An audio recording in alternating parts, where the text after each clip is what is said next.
আমি আমার ছেলেও যদি মরতো আমি এতটা কষ্ট পাইতাম না।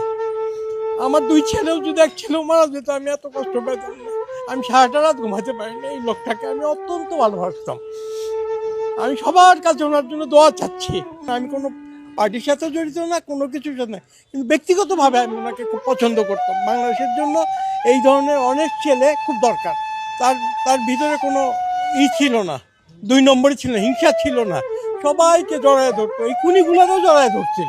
আমরাও মানুষ, আমরা মানুষ না। এই একটা ভালো লোকটাকে মারলাম, একে ভালো জায়গায় রাখা উচিত। আমি সত্যি দুঃখিত, আমি সত্যি খুব সারাটা রাত আমি ঘুমাই নেই, আমার এতটা খারাপ লাগছে। এই লোকটাকে আমি খুব ভালোবাসতাম, আমি আর কাউকে এতটা পছন্দ করতাম না।